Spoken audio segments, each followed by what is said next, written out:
자, 여러분 교재 58페이지가 되겠습니다. 자, 부동산 수요의 개념이 되겠습니다.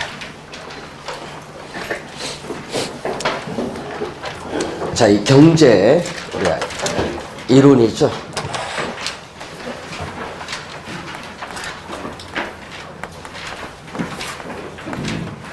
자, 이 생산자 입장에서 물건을 팔려고 시장에 내놓는 것을 우리는 공급이라고 해요. 공급.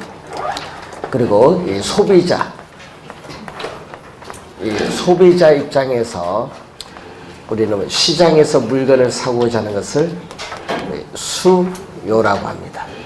자, 그럼 이 공급과 이 수요가 이 시장에서 만나서 우리는 가격이 이렇게 결정이 되는데, 자, 시험 문제에서는 이 수요 쪽에서 이 두 문제, 공급 한 문제, 가격 한 문제에서 우선 수요 공급 이론에서 네 문제가 우선 출제를 합니다.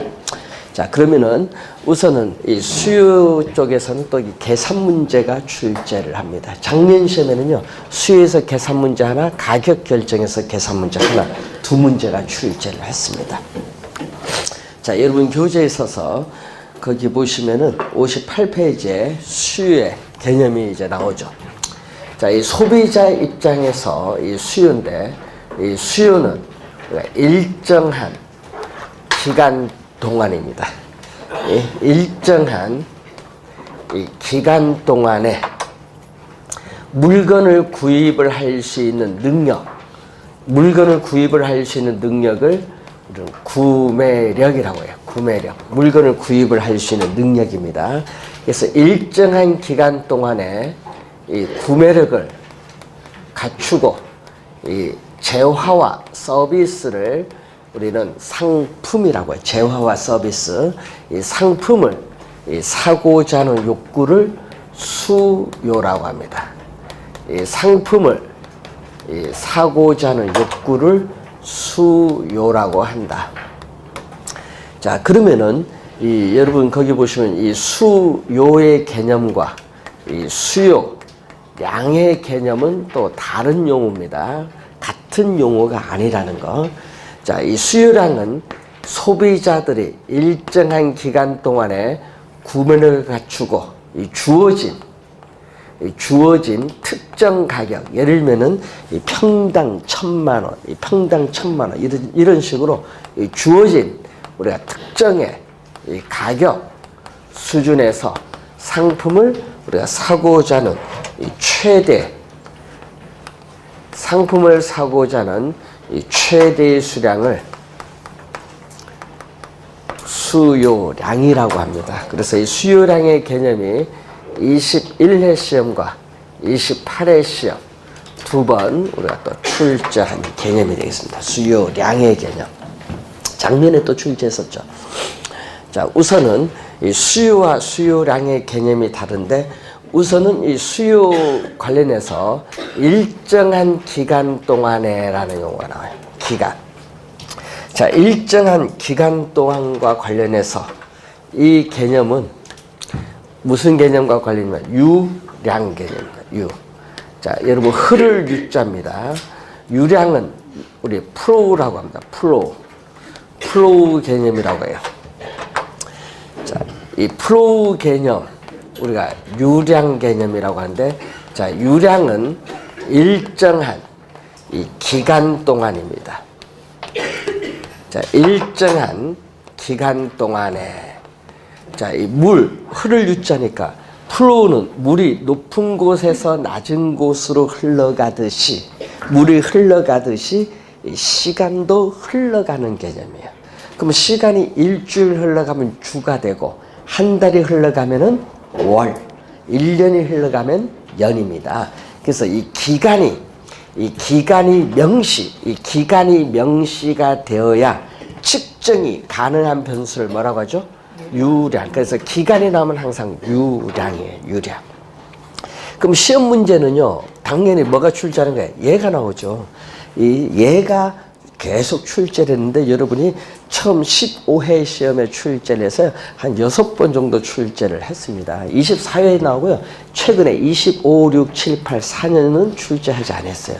과거에 많이 출제했는데 이 경제이론 들어가면 기본적으로 유량과 저량은 알아둬야 돼요. 자, 여러분 월 소득이 2천만 원 하면 많죠. 근데 연간 소득이 2천만 원 하면 적어요. 그래서 이렇게 기간이 들어가야 의미가 명확해지는 개념이 유량이에요. 소득 같은 건 유량 개념. 소득. 자, 그리고 요즘 뉴스에 많이 나오죠. 2018년도 우리나라의 연간 주택 생산량이 44만 채가 예상되고 있다. 그럼 주택 생산량이라든지 연간 주택 생산량. 자, 그리고 또 요즘 보면은 이제 분기별 주택 거래량, 월별 주택 거래량, 뭐 이 주택 거래량도 이 기간이 들어가야 명확해지는 개념. 이 주택 거래량. 또 토지인 경우에는 연간 지대 수입, 건물인 경우는 월 임대료 수입이 얼마냐, 뭐 이런 얘기죠. 또 우리가 회사, 부동산 투자 회사의 단기는 1월 1일부터 12월 31일까지 회계 기간을 말하는데 단기 순이익이 얼마냐, 단기 순이익이라든지 또 주의를 해야 될 거는 또 신규가 나와요. 신규. 자, 여러분 주택을 착공해서 일정한 기간이 지나야 완공돼서 신규 주택이 공급이 돼요. 그러니까 일정한 또 기간 개념입니다. 신규 주택 공급량은 무슨 개념? 유량. 신규입니다. 지문에 나올 때 잘 틀려요. 자, 뭐 이런 것은 다 유량 개념. 자, 그래서 유량 개념은 기간이 들어가는데, 자, 여기에 대해서 우리가 저량, 20회 시험에는요, 이걸 시험 문제 스톡으로 출제했어요. 스톡. 예? 20회 시험은요, 저량으로 안 나오고 그냥 스톡으로 출제했습니다. 그래서 저량 개념 또는 스톡 개념입니다. 이것은, 자, 저수지에 고여 있는 물이나 댐 안에 있는 물은 흘러가지 않고 멈추어져 있어요. 이 멈추어졌듯이 시간도 멈추어져 있다. 정지되어 있는 상태를 우리는 전문용어로 뭐라고 표현하죠? 시점으로 표현해. 시점. 그래서 이 시점이 명시되어야 측정이 가능한 변수가 무슨 개념? 저량 개념. 시점이 나오면 저량이에요. 자, 그러면은 여러분 22회 시험에 나왔거든요. 박스 보기 6개 정도 주어지고 박스 안에 저량 변수 모두 몇 개인가? 그럼 6개 중에 하나 모르면 틀리는 거예요. 예? 그러니까 이런 게 이제 여러분 출제할 수 있는데, 자, 여러분 국부, 우리나라 국가의 재산, 현재 시점, 우리나라의 국가의 재산이 얼마냐? 현재 시점. 요즘 뉴스 많이 나오죠. 현재 시점. 우리나라의 가계의 부채가 약 1460조, 가계에 있어서의 부채. 자, 현재 시점 삼성전자라는 회사에 있어서의 자산 또는 자산 가치 얼마냐, 또 뭐 부채, 뭐 자산, 자본, 다 시점의 개념입니다. 절량 개념이에요. 현재 시점, 토지 가격, 집가가 얼마냐? 예? 현재 시점, 우리나라의 외채가 얼마냐? 자, 현재 시점, 우리나라의 외환 보유액이 3,700억 달러. 중국은 3조 1천억 달러. 현재 시점. 엄청난 경제 규모의 차이죠. 예? 그러니까 여러분 이런 외채, 외환 보유액, 이런 건 다 무슨 개념? 저량 개념이에요. 저량. 현재 시점 우리나라 인구 5천 약 170만 명. 예? 현재 우리나라 그래요. 5,100 약 70만 명. 인구. 현재 시점 미분양 주택의 수를 주택 재고량. 이런 것은 다 저량 개념. 유량과 저량에 요걸 구분을 좀 해 두셔야 됩니다. 자, 여러분 59페이지에 문제 1번 보시면은 다음 중 유량 개념과 가장 거래가 먼 걸 묻죠. 유량. 자, 임대료 수입, 신규 주택 공급량, 부동산 회사의 단기 순위 주택 거래량 유량이고요. 주택 재고량 요거죠. 주택 재고량 유량이 아니라 저량입니다. 이런 기본적 개념이에요. 이런 거는. 자, 그래서 3번이 정답인데 시험에 우리가 한 6번 우리가 관련해서 최근에 많이 출제를 했던 내용입니다. 자, 우선 유량, 저량 개념을 알고, 자, 그럼 59페이지 문제 또 보면은 요 두 개는요, 우리 경제의 기초니까 기본적으로 좀 알아둬야 돼요. 이건 경제의 기초. 자, 그리고 여기에 구매력을 갖추고, 자, 구매력을 갖추고는, 자, 부동산에 대한 수요는 실질적인 구매력을 갖춘 유효 수요를 말한다. 요것도 2번 출제를 했어요. 우리가 시험에 21회 시험에도 출제를 했고 26회 시험에도 나오고 실질적인 구매를 갖춘 무슨 수요? 유효 수요를 말한다. 유효 수요. 이때 구매력. 자, 여러분 물건을 구입을 할 수 있는 능력인데 이 구매력과 관련해서는 여러분이 소득 중에서 여러분이 마음대로 여러분이 처분할 수 있는 소득이 가처분 소득이거든요. 세금을 납부한 이후에 통장 들어온 돈입니다. 이 가처분 소득에서 소비를 하고 남은 금액이 뭐냐? 저축이에요. 그럼 이 저축한 금액 가지고는 부동산은 사기가 어렵다. 왜? 부동산은 고가의 상품이기 때문에. 그래서 일정한 어떻게 돼요? 돈은 어디서? 금융기관에서 빌려야 돼. 그래서 구매력을 구성하는 요소에는 뭐도 포함한다? 금융상의 대출금도 포함시킨다. 예, 그래서 대출이 상당히 중요합니다. 자, 그리고 이 상품을 사고자 하는 욕구인데 이 사고자 하는 욕구는 또 여러분이 사전적 개념.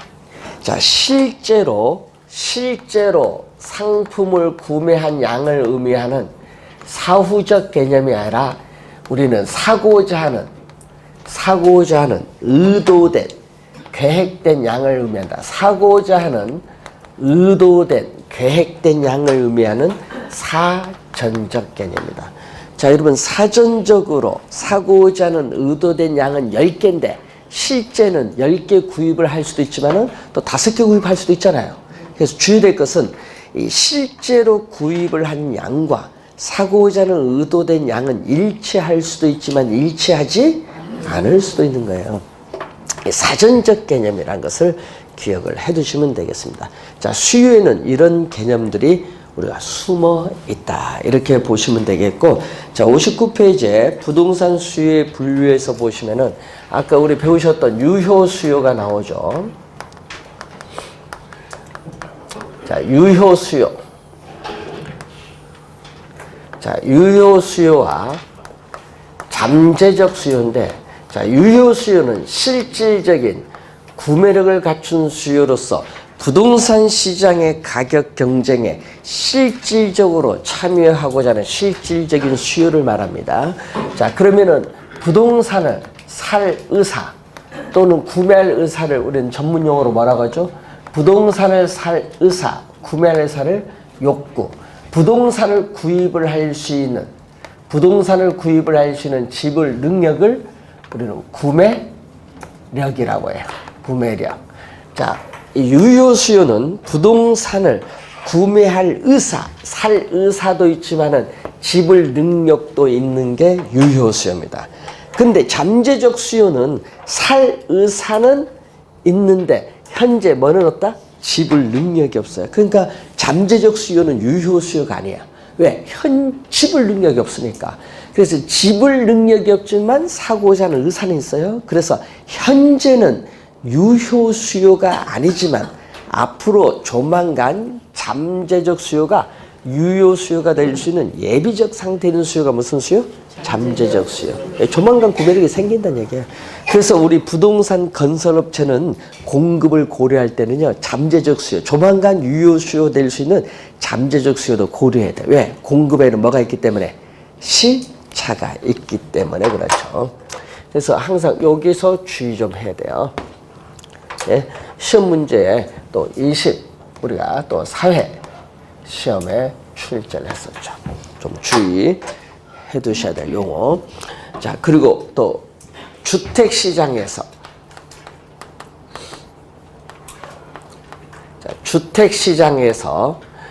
주택이라는 생산물이 거래되는 시장에서 이 소비자들이 이 주택에 대한 수요가 먼저 나타났어요. 소비자들의 주택에 대한 수요가 나타나면은 주택 건설 사업자인 기업은 주택을 공급을 하기 위해서는 땅이 있어야지. 그래서 생산 요소가 거래되는 시장에서 뭐를 사와야 돼요? 땅. 주택 지을 땅을 사서 거기에 노동 자본을 투입해서 주택을 만들어서 공급을 해야 돼요. 그래서 요소 시장에서 뭐가 필요하다? 요소 시장에서 우리가 주택 지을 땅이 택지죠. 이 택지인 주거 용지에 대한 수요가 뭔다? 증가를 하는 거예요. 자, 이때 주택에 대한 수요가 먼저 나타나죠. 먼저 나타나는 걸 먼저 나타났으니까 1차적 수요. 이 1차적 수요를 우리는 본원적 수요라고 해요. 1차적으로 나타나는 수요를 본원적 수요 또는 이걸 직접 수요라고도 해요. 그리고 뒤이어서 요게 먼저 나타나는 거 요 두 번 여기 택지가 두 번째 나타나요. 2차 세컨드 2차적 수요. 2차적 수요를 우리는 파생수요 또는 간접수요라고 해요. 파생수요 또는 간접수요. 그래서 이 요소시장에서 이 생산 요소에 대한 수요는 일반적으로 모두 무엇을 의미한다? 파생수요를 의미한다. 그래서 이 본원적 수요와 파생수요라는 용어를 좀 여러분이 이해를 해 두시면 되겠습니다.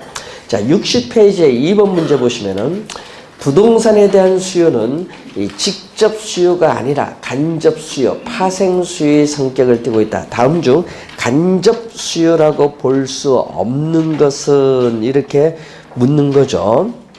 자, 여러분이 이 생산 요소인 땅, 토지에 대한 수요는 무슨 수요야? 간접 수요거든요. 근데 거기에 주택에 대한 수요는 뭐가 돼요? 다른 건 1, 2, 3, 5는 다 땅이 나오잖아요. 예? 그래서 4번은 주택에 대한 수요는 무슨 수요? 본원적 수요. 그래서 틀린 질문이 됐습니다. 자, 실수요는 실제 수요야. 이용할 의사가 있는 실제 수요고, 자, 이 가수요는 우리가 투기성이 강한 수요, 투기적 수요를 의미하는 개념. 뭐 가수요는 투기적 수요다. 뭐 한번 보시면 되겠고, 자, 부동산 수요의 특징을 보시면은, 자, 첫 번째 보시면은 부동산은 일반 상품에 비해서 가격이 비쌉니다. 고가의 상품이기 때문에 부동산을 구매하는 자금을 모으는데, 축적하는 데는 오랜 시간이 걸려요. 뭐 우리가 10년 이상 걸려요, 이제 요즘에는. 자, 그리고 거기에 6번 보세요. 6번. 부동산은 토지인 경우에는 영속성, 건물인 경우에는 내구성을 갖추고 있어요. 그리고 부동산은 담보대출로 돈을 조달할 수 있고, 또 임대차 계약을 통해서 임대료 수입이 있어요. 그래서 부동산 시장에서의 수요가 거의 없다.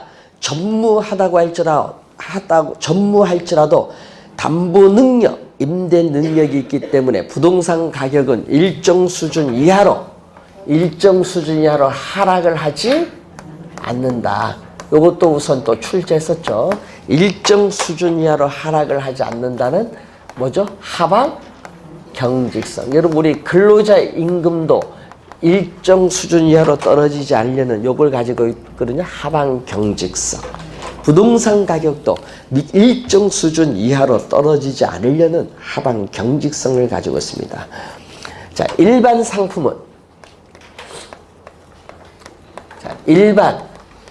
상품은 표준화가 되어 있기 때문에 대량 생산이 가능해요.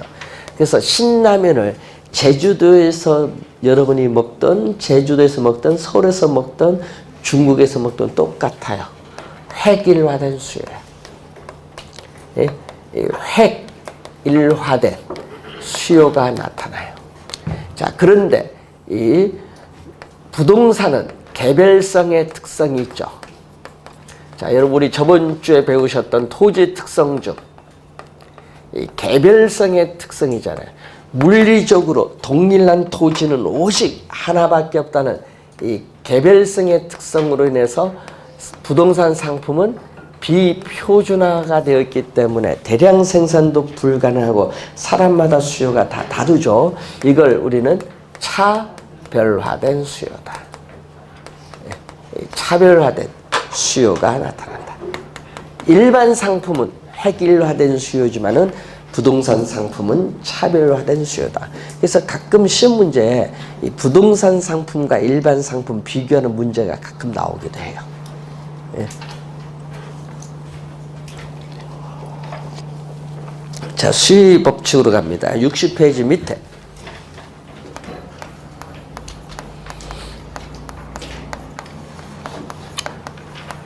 자, 수요 법칙.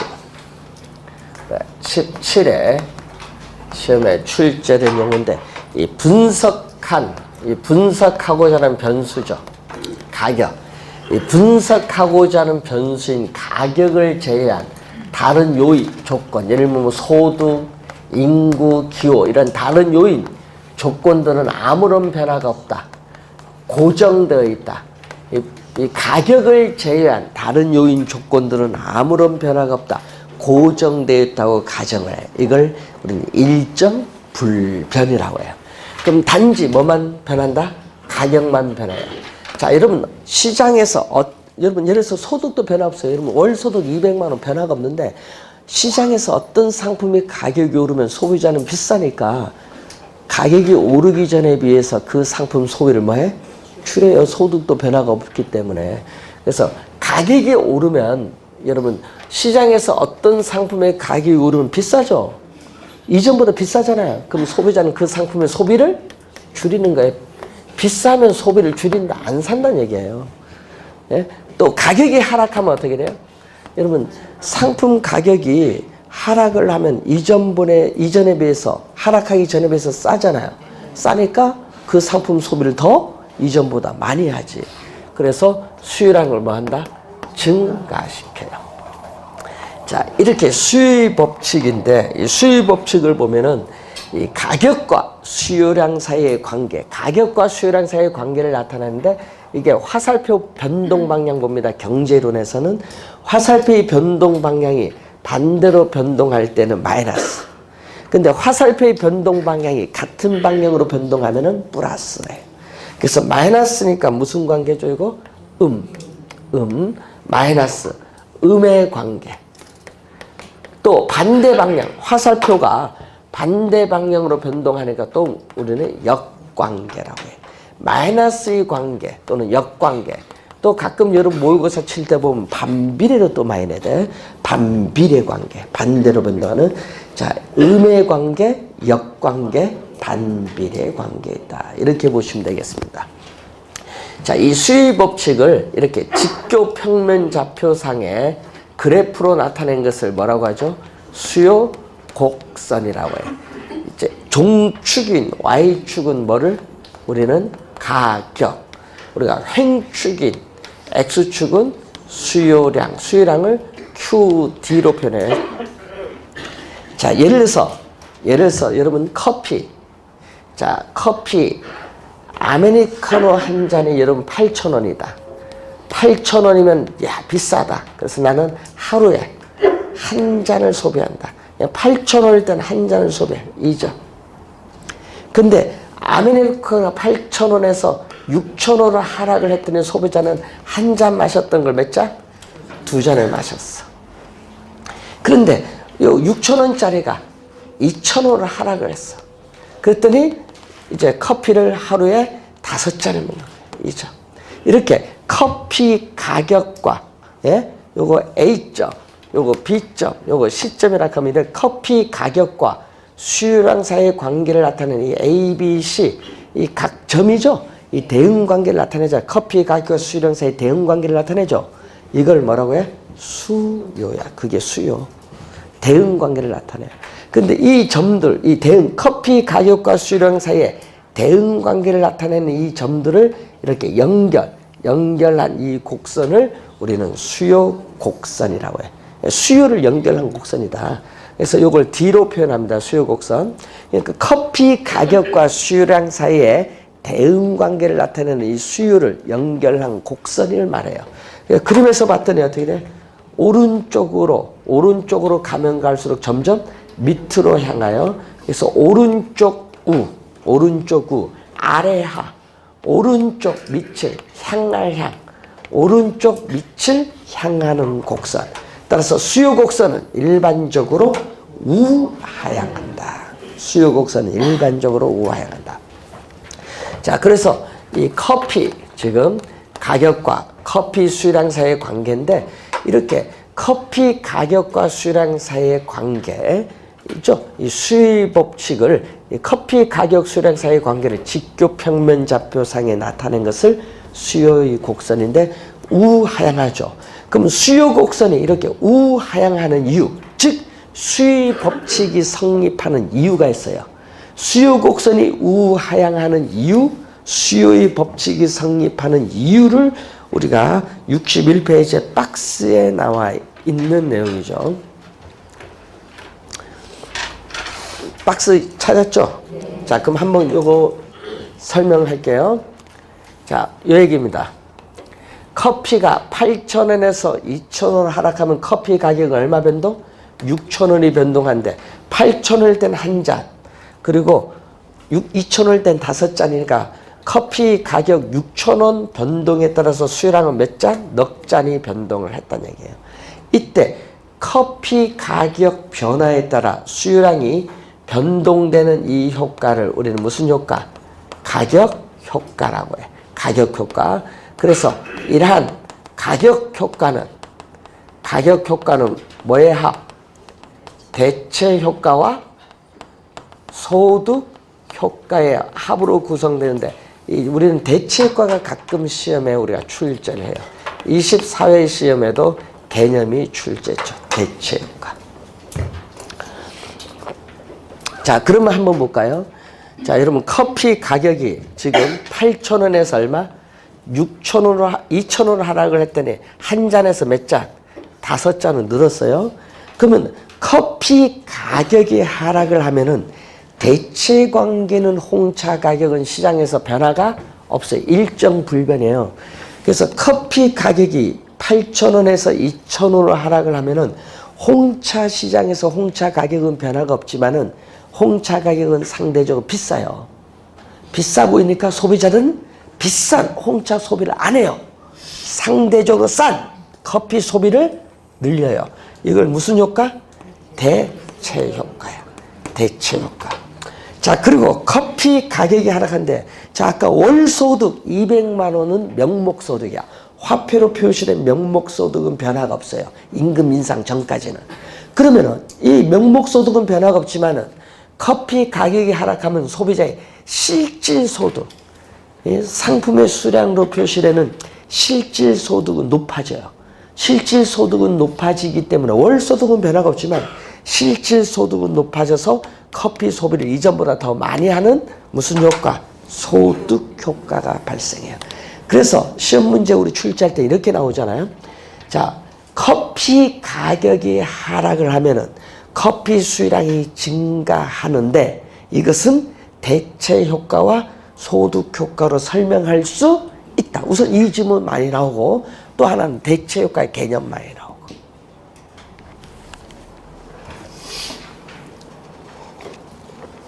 자, 여러분 교재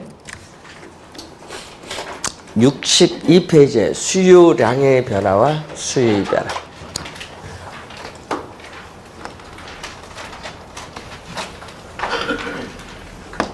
자, 29회 출제 예상되는 중요한 문제.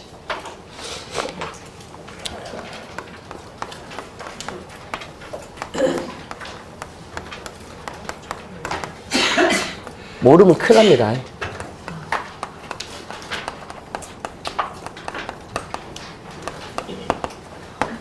자, 수요량의 변화, 수요 변화 개념 상당히 중요한데, 자, 우선은 여기 가격이 변하거든요.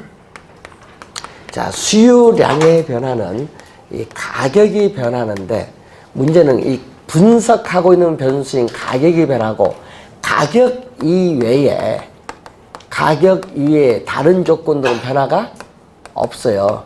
가격만 변하고 가격 이외에 다른 조건들은 아무런 변화가 없다. 일정 불변이에요. 예?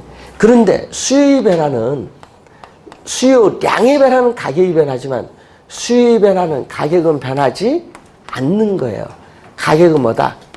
불변. 큰 차이네요. 여기는 가격이 변화가 있고 밑에는 가격이 변화가 없다. 상당히 중요한 차이입니다. 자, 그러면은 이 가격의 변화에 따라서 수요 곡선 우리가 상에서 나와요. 예? 수요 곡선. 그래서 이 동일한 우리가 수요 곡선 상에서 점이 이동하는 거예요. 예, 그래서 상이라는 용어가 시험 문제에 있나 없나 이걸 보는 게 상당히 중요합니다. 예, 여러분 21회 시험에도 상이 있나 없나 이런 걸 확인해야 돼요. 항상 시험 지문에. 자, 그래서 우리가 시험 문제에 상이 있나 없나 이걸 잘 확인. 항상 뭐가 변한다? 가격이 변하면은 상이 나와요. 그럴 때를 우리는 수요량의 변화다. 그럼 시험 문제에 상이란 지문이 없으면 그건 수요의 변화예요. 상이 있으면 수요량의 변화, 상이 없으면 수요의 변화로 가는 거예요. 자, 그러면 한번 보세요. 요 그림. 자, 커피 가격이 얼마? 커피 가격이 8,000원에서 2,000원 하락을 했더니 A점, 이 A점에서 뭐를 따라서? 동일한 이 수요 곡선을 따라서 C점으로 점이 이동했죠? 이 동일 수요 곡선상에서 이렇게 점이 이동하는 것을 우리는 수요량의 변화라고 해요. 수요량의 변화고, 수요 변화는 가격은 변화가 없어요. 가격은 변화가 없는데 위에서 일정하다고 가정했던 요인이 변하는 거예요. 그래서 가격 이외의 요인이 변한다. 가격 이외의 요인이 변하는 거. 그러니까 위에서 일정하다고 가정했던 뭐 소득, 기호 이런 게 변한다는 얘기죠. 가격 이외의 요인이 변하면은 수요 곡선 자체가 이동한다. 수요 곡선 자체가 이동한다. 수요 곡선 자체가 이동한다.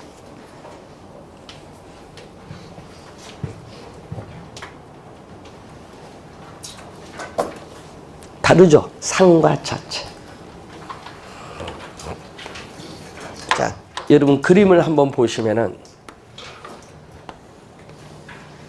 자, 가격은 P, 수요량은 QD죠. 자, 수요 곡선은 일반적으로 뭐가 되죠? 우하향인데 가격은 지금 이 가격은 변화가 없어요. P0, 예를 들어서 뭐 커피 한 잔의 가격 5,000원. P0는 변화가 없어요.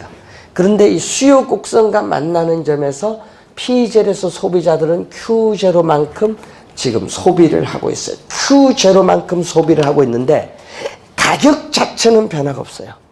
그런데 예를 들어서 소득이 증가한다. 이 외에는 소득이 증가하는데 가격은 변화가 없는데 소득이 증가함에 따라 동일한 가격 수준에서 수요량이 증가해서 수요 곡선 자체가 우측으로 이동할 수 있고 또 동일한 가격 수준에서 어떤 또 요인에서 수요량이 감소해서 수요 곡선 자체가 또 왼쪽으로 이동할 수 있어요. 수요 곡선 자체가 오른쪽으로 이동하는 것은 수요의 증가라고 해요.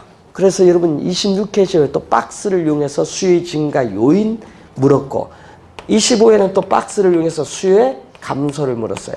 수요 곡선 자체가 왼쪽으로 이동하는 것은 수요의 감소고 또 이 그림 주어지고 그 수요의 감소 요인 해당하는 거 찾는 문제는 17회 시험에 출제를 했어요. 그래서 여러분 그림도 알아야겠지만은 그 요인들, 수요의 증가 요인, 수요의 감소 요인 이런 것을 문제에서 찾아낼 수 있는 능력이 중요한 거예요. 자, 그러면은 여러분 교재에 있어서 64페이지 오시면은 수요의 변화 요인, 수요 곡선 자체를 이동시키는 요인이 나오잖아요. 자, 이 내용이거든요. 수요 곡선 자체를 이동시키는 요인은 요 얘기잖아요. 수요의 변화 요인입니다. 자, 이 수요의 변화 요인, 이 수요의 변화 요인, 즉, 이 수요 곡선 자체를 이동시키는 요인이 뭐냐? 대표적으로, 뭐죠? 소득이야. 우선 소득. 수요 곡선 자체를 이동시키는 대표적 요인이 소득이고, 당연히 시험 지문에 소득이 제일 많이 나와요. 소득이. 자, 우선 소득이 증가한다. 자, 소득이 증가할수록 소비자들의 수요량이 증가하는 상품도 있지만 수요량이 감소하는 상품도 있죠. 소득이 증감에 따라 수요량이 증가하는 상품을 정상재. 자, 19회 시험에 출제했었죠. 소득이 증감에 따라 수요량이 증가하는 상품을 무엇이라고 하는가 물었어요. 정상재. 자, 그럼 반대로 소득이 증감에 따라 오히려 수요량이 줄어드는 상품은 열등제라고 해요. 자, 소득이 증감에 따라 여러분들은 우리 소고기에 대한 수요는 증가하지만 돼지고기 수요는 감소해요. 그럼 소고기가 정상제라면은 돼지고기는 소고기에 비해서 열등제다 이렇게 볼 수 있습니다. 자, 소득이 우선 많이 영향을 주고 또 우리가 시험 문제 또 많이 나온 용어 중에 인구야, 인구. 자, 인구가 증가하면 어떻게 돼요? 여러분, 어떤 지역에 인구가 유입돼서 인구가 당연히 증가하면은 수요도 뭐 한다? 증가를 해요. 그래서 인구가 줄어들면은 수요도 줄어들어요. 여러분, 부동산은요, 인구 상당히 중요합니다. 인구. 그러니까 여러분, 인구가 유입되는 성장지역이 좋아요? 인구가 빠져나가는 쇠퇴지역이 좋아요? 성장지역이 가야 돼요. 항상 부동산은. 그래서 여러분은 부동산 공부를 하니까 가장 중요한 것은 성장, 발전 지역으로 상당히 늘 염두에 둬야 돼. 지금은 쇠퇴된 지역이지만 발전할 수 있느냐. 이게 상당히 염두에 둬야 돼요. 오픈할 때는 그런 게 중요하잖아요. 뭐 여러분 중개수수료 많이 써야 되니까 회전이 빠른 거. 뭐 월세가 제일 빠르잖아요. 뭐 계약서 쓸 때 회전 빠른 거. 왜 수수료 이런 게 있으니까. 근데 5년에 한 번 온다. 이런 건 싫어해. 그러니까 대형 평수 많이 있는데 가면 안 되는 거야. 예? 중개수 망하려면. 그런 거. 그래서 여러분이 할 때는 그런 걸 잘 봐야 돼. 유동인구라든지 단지의 중소형 편수가 어떤 거 있는지. 그런 걸 잘 봐야 돼요. 부동산은. 인구가 또 중요합니까? 선호도. 여러분 선호도가 또 사람마다 다 다르네요. 선호, 좋아하는 선호, 기호. 자, 여러분 우리나라 사람들은요 건강에 엄청 챙깁니다. 근데 평상시도 챙기면 좋은데 꼭 뭐 한번 해요. 우리 옛날에 예? 김대중 대통령 시절인데요. MBC 방송에서 모 9시 뉴스데스크인데 그때 당시 모 기자가 이걸 먹으면 그 다음날 죽을 듯이 방송을 했어요. 예? 그랬더니 그 다음날부터 마트에 그 이 상품에 대한 소비가 급격히 줄어드는 거야. 예? AI, 조류독감으로 해서 예? 닭고기, 오리고기 먹으면 뭐 난리 난다고 하니까 갑자기 줄어들어요. 그랬더니 어떻게 돼? 문제가 생기잖아요. 소비가 줄어드니까. 그래서 SOS를 보냈죠. 예? 예? 예? 닭 소비업, 생산하는 업체에서 큰일 났다. 그래서 뭘 했어요? 청와대에서 대통령께서 뭐를, 예? 삼계탕을 드셨잖아. 드시면은 괜찮다. 맷도 끓여서 해서 통닭 삼계탕 괜찮으니까 드셔도 관계없다. 그래서 소비를 먹어볼까? 소비가 늘어나는 거지. 그러니까 우리나라 사람들 그러게 선호가 급격히 바뀌어요. 선호가. 그런데 문제는요. 우리나라는요. 단독주택에 대한 선호도가 가장 높을 때가 있었거든요. 언제냐? 70년대. 예? 80년 초 이때 단독주택 선호가 높았어요. 아파트보다는. 서울특별시는 단독주택에 대한 선호가 70%였어요. 그때 당시에는. 근데 지금은요. 조사 결과는 지금은 노무현 대통령 때 조사할 때는요 70% 정도였어요. 아파트 선호도가 바뀌었어요. 근데 지금 조사 몇 프로 나오는지 80% 넘어요. 그러니까 이게 아파트 가격이 안 올 수가 없어. 예? 왜? 주택은 어떻게 돼요? 한정되어 있는데. 그래서 이 선호도가 영향을 줘요. 자, 여러분 아파트에 대한 선호도가 증가하면 아파트 수요가 뭔다? 증가해요. 그리고 뭐가 선호도가 줄어들면은 수요도 뭔다? 감소해요. 이 세 가지가 또 시험 지문에 자주 나옵니다. 좀 주의를 해두시고. 자, 소비자들의 미래에 대한 예상. 자, 소비자들의 미래에 대한 예상, 기대가 있어요. 자, 가까운 미래의 조만간 아파트 가격이 오를 것이라 예상이 되면 현재는 싸죠. 현재는 싸면 살까요, 안 살까요? 사야지. 왜 비싼 다음 살려고 하는 게 제일 잘못된 거지. 현재 싸니까 현재 아파트 수요가 증가해. 이렇게 미래에 대한 예상이 현재 시적 수요에 영향을 준다는 거예요. 미래에 대한 예상. 예? 미래에 대한 예상도 상당히 중요한 겁니다. 그래서 또 우리 부동산에서 또 중요한 것이 부동산, 담보, 대출에 있어서 뭐죠? 금리를 이자리인데 또 시험에 많이 나오죠. 부동산 영향을 많이 주니까.